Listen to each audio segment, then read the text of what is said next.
Black dogs, ghost dogs, hellhounds, whatever you call them, stories of encounters with supernatural black canines have been told by people around the world for centuries. Are they harbingers of doom, whose appearance portend misfortune? Ethereal and eternally watchful guardians? The creators and causes of destruction and death?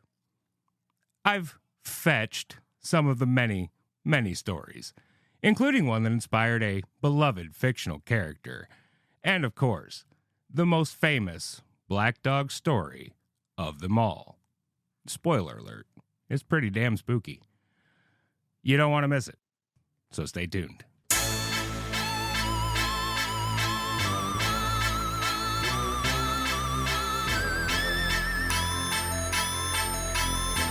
Hello there, friends, and welcome to the Paranatural Podcast. My name is Ben. And I'm Fido.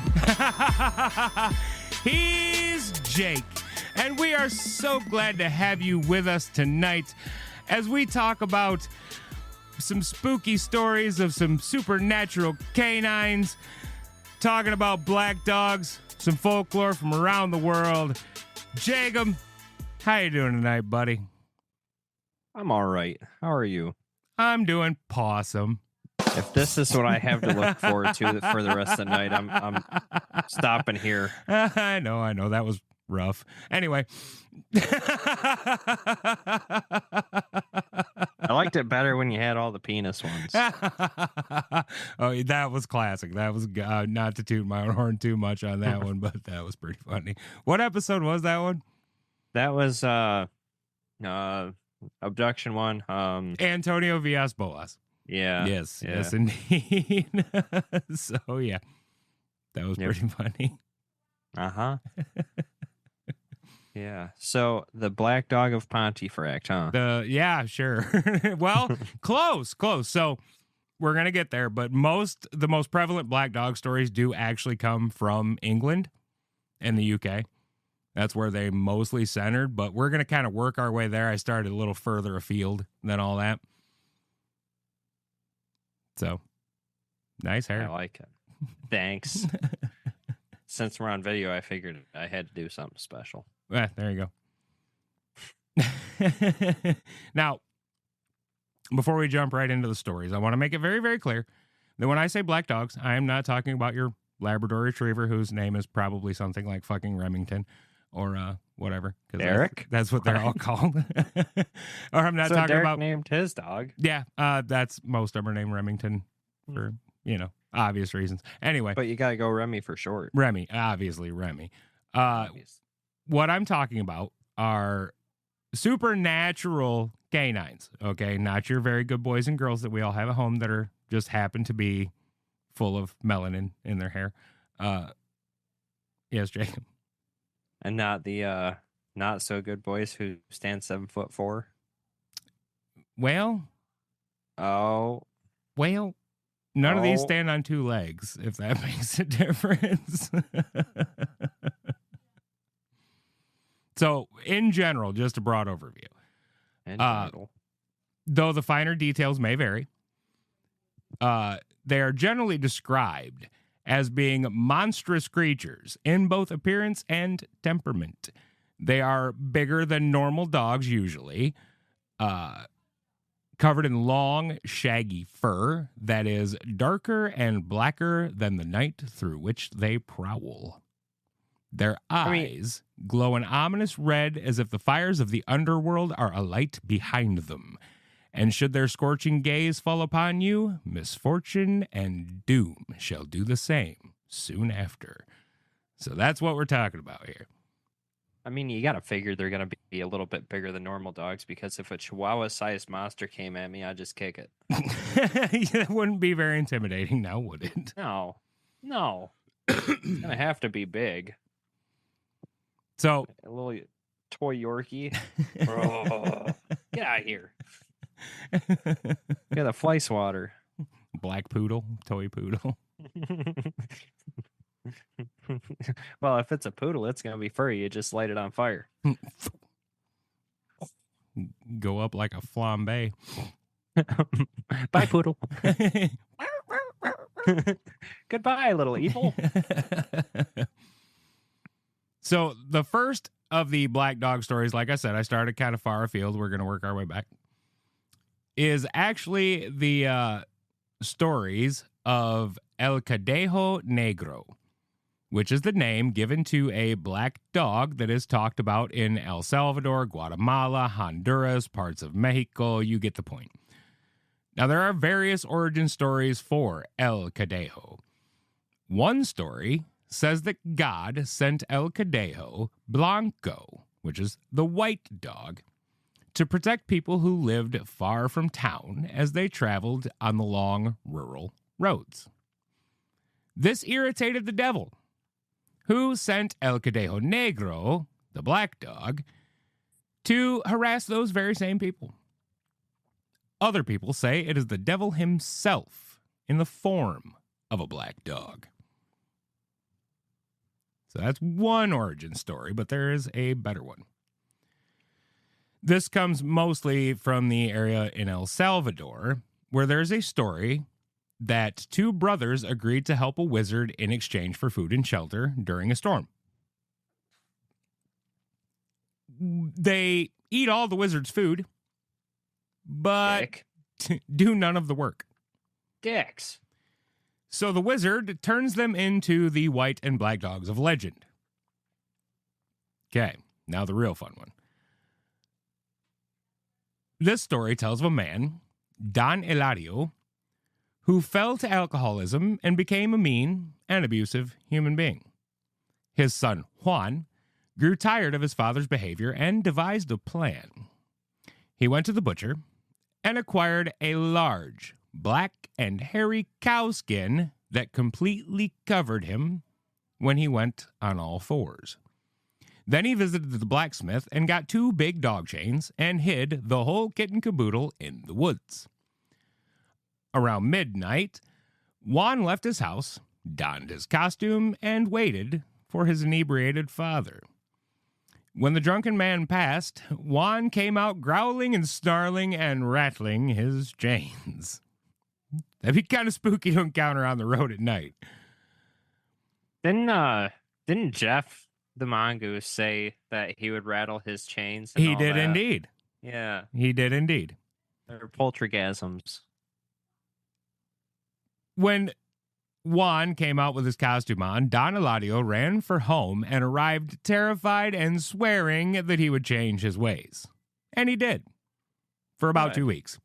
Oh, not good. Then he went back to his old ways. Juan went for round 2, but this time Don was far less terrified by the encounter and ran home without the previous terror-induced promise of change. Round 3 found Juan waiting later than usual until he finally heard his father yelling, "Where are you?" Juan, dressed as the monster, came out and Don Eladio attacked him with a big stick, yelling, "Damned animal, I will kill you." Juan managed to get the disguise off before he took too much of a whooping, but Don was furious and cursed his son, saying, quote, "For disrespecting your father, on 4 legs you will travel, in these roads by night you will travel," end quote. And thus was Juan cursed to become the monster he pretended to be, for even as Don Eladio walked away, the cow skin merged with Juan's flesh, forcing him on all 4s and turning him into El Cadejo Negro. So those are the origin stories of El Cadejo. Well, I'm glad you're doing this episode. Why? Because I suck at pronunciation. I've been practicing. Now, fantastical origin stories aside, many people claim to have encountered El Cadejo Negro. In 1949, a young man was walking home and realized he was being followed by a small black dog. Oh, gosh. Specifically a small one. He tried many times to shoo the dog away, but to no avail. Suddenly, the young man realized that every time he turns away from the dog, when he looks back at it, it has grown in size. Now, quite obviously, this freaks the young man out, and he draws his revolver. Stay strapped or get clapped. And he shoots at the dog. The bullet leaves the gun in slow motion and falls intact and harmless at the man's feet. So, sounds like he had a squib load. He forgot to oil it. That's not what makes that happen, but okay, sure. When he looks up again, the dog has grown to be the size of a horse. It's a big dog. So he fires again with the same result as before, which means he needs to buy better ammunition. That manufacturer is bad, or his ammo got wet or something. Slow motion? Yeah. A squib load is one that doesn't have enough power to actually fire. Like, I thought that was a porn term. no. Anyway, at this point, the man begins to pray, and the giant black dog disappears. That's easier. I know, right? In Guatemala, in 1975, a 19-year-old Maya girl and her sister were running an errand for their mother after nightfall. They came to the crossroads and encountered a huge black dog with red glowing eyes that would not let them pass. In 2016, residents of Mexicanos, El Salvador, claimed to have been visited by El Cadejo Negro. They claim to have heard hooves like a horse and say that they heard and recorded strange howling. And a police officer stated that he saw a black, red-eyed dog that was the size of a deer.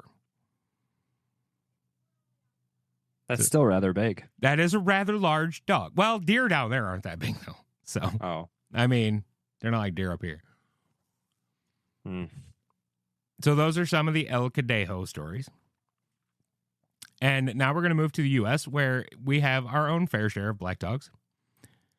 In Meriden, Connecticut, the legend of a small black dog that haunts the hanging hills has persisted since the 19th century. And this one stays little. There's variation in all these stories, but this particular dog, it depends on who you're talking to.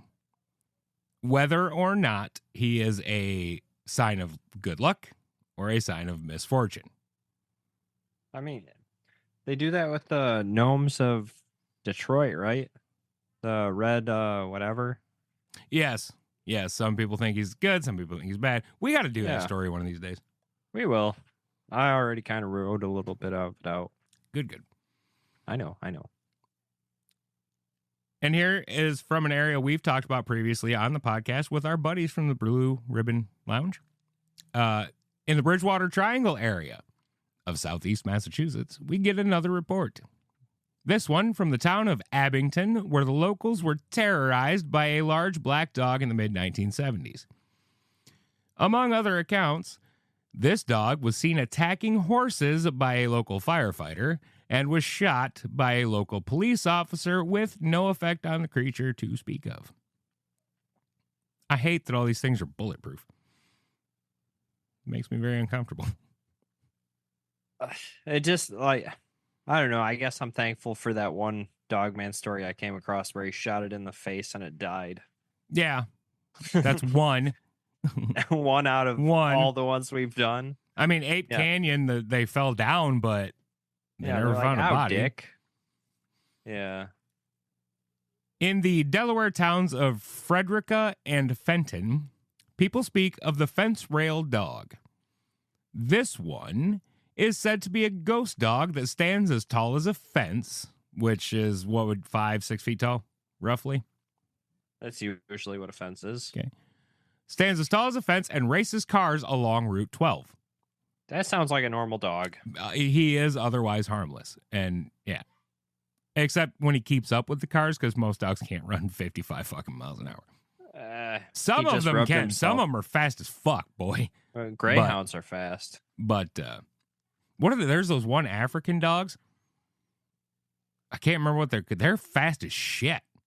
I know greyhounds are the fastest one I know of, but like I don't know. Yeah, They're anyway. they're I mean, even if a dog kept up, as long as it's just trying to race me, I'll give it a Yeah, I mean, that's not that spooky. not really, no. I'm okay with a dog just running alongside the fence. Yeah, it's like when it does the skinwalker thing and like starts talking to you and like metamorphosing into human. Yeah, that's when it becomes a problem. Yeah, then you're like, hey, bad dog thing. Bad boy, Lay no down. milk bone. Bad. No Sit. get soul. Piss off. Sit. Bad dog. Then you get the spritzer bottle. That's a cat. It works for dogs. Does it? Yeah. I've only ever had dogs that like to be wet, so. Were they female? You sick bastard. Anywho, the earliest known report of a supernatural black dog comes from France. Now, there's not many recorded details that survive, but according to the story, in 856 AD, a large black dog materialized in a church. I have heard this story. Nope, this is maybe, but maybe not, because this is not the only church materializing black dog I have. Okay. It appeared out of nowhere and began moving up and down the aisles as if looking for someone. The church grew darker and darker in the dog's wake until it suddenly vanished, disappearing as quickly as it had appeared. That was it. That's all it did. Yeah. There's another one. The last story I have for all of you, same setup, way different. So stay tuned. Now, there are plenty other stories from mainland Europe, but for the sake of audience retention and the almighty algorithm, we are going to move on to the epicenter of Black Dog legends. So we're going to get right into the meat and taters. Nothing? Yes, Okay. I'm happy that you said it. Meat and taters. So the British Isles are positively permeated by tales of paranormal puppers. I'm a sucker for alliteration. Black dog encounters have been reported in every county in England except for 2. Middlesex and Rutland, which makes me wonder, what are you guys doing wrong? Why don't the black dogs want to come visit you? There? It's got to turn into ghost counties. Maybe they're just really hardcore cat people. Fuckers. Fuck you. Anyway, with so many stories, it would be out of the realm of my attention span to try and cover them all. But I've picked out a few that cover the basics of British black dogs. And I thought we could switch gears for a minute and talk about a couple of confirmed good boys that make this list. First is the Girt Dog of Somerset. This huge black dog looks like its ominous brethren, yet it is not an omen of ill fate nor a violent monster. Instead, the Girt Dog is said to be a protective specter. Not only was the Girt Dog known to protect travelers, but mothers in the area would allow their children to play unsupervised on the Quantock Hills because they knew that the Girt Dog wouldn't let them come to harm. Sounds like how a redneck would say it. Girt dog. You're a good boy. And there's a Girt Dog. Mm-hmm. You're a girt dog. Well, French fried taters. Mm-hmm. so it probably comes out something a whole lot more like gut dog. You're being British about it. Yeah. Girt. Gut. Gut. Gut. Dog. If you're being posh about it. I don't know why my posture gets better when I talk like that. What the fuck? Here, let me try see if it goes. All right, go ahead. It's a good dog. Girt. Quiet. Yes. Yes, quite. Yes. Quite. Indubitably. Mm. All right, now that we've offended all of Britain. Yay. It was your turn. It was my turn? No, Britain's turn. To be Yeah. offended. Yeah. We spin a wheel every week. Iceland, guess what? You're next. Yo, next. So next up, we have a little critter called the church grim. Yay. The church grim is a black dog who serves a very specific purpose. In the form of a large red-eyed dog, he protects the churchyards from any who might profane them. Whether you a thief, a vandal, a witch, or the devil himself, if you intend harm in the churchyard, you may find yourself on the wrong side of this fierce guardian. Not only are they good boys doing their duty, but their origin is also an act of sacrifice. It was believed that when a new churchyard was opened, the first person buried there would be responsible for standing guard there for eternity.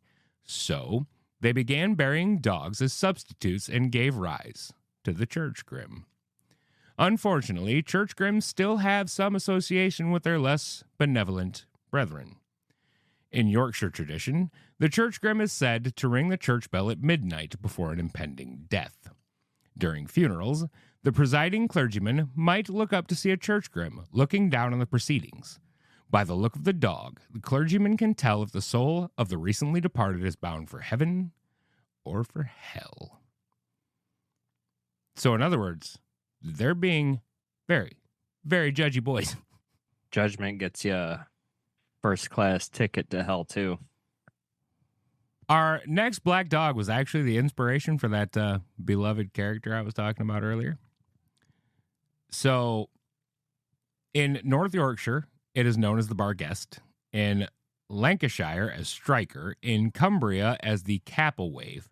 In Somerset as the Girt Dog. So it's kind of the same thing, but this one's a little bit different. This one is known as Padfoot. So if you're familiar with the Harry Potter franchise and Padfoot, which is Sirius Black's canine, you know, that's where J.K. Rowling got it from. But this one, he's not so nice. So this Padfoot is a harbinger of doom. If you see him, bad things are going to happen. He's a Mothman? He's Canine Mothman? I can't wait till we do the Mothman thing so I can dispel some of this bullshit that people talk about. Anyway, not for now. That's not for this one. That's for the Mothman episode. Well, wait. Now, most black dogs don't have record of hurting people. You just see them and then bad things happening is not related to the dog. Padfoot, on the other hand, there is one story where a man saw him and attacked him with a stick. And when the man struck at the dog, the stick passed clean through Padfoot. But then Padfoot grabbed the man, drug him off, and nicked him. To death? Yeah.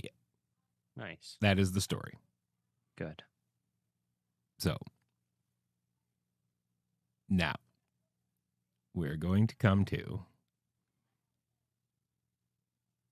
the most famous black dog of them all.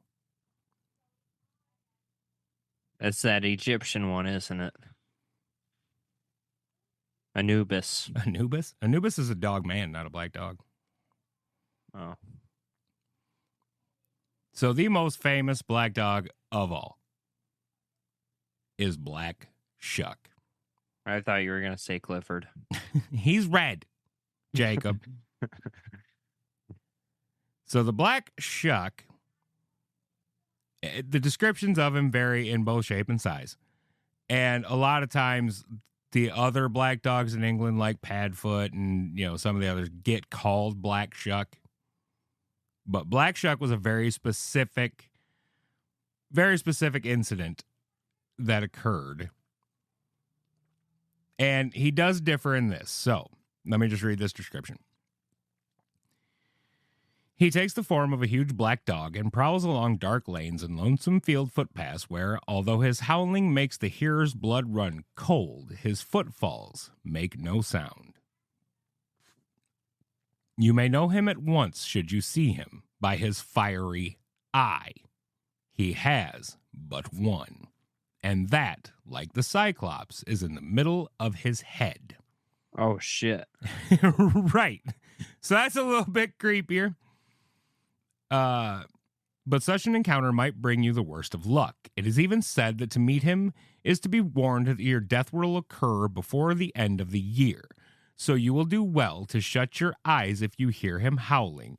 Shut them even if you are uncertain whether it is the dog fiend or the voice of the wind you hear.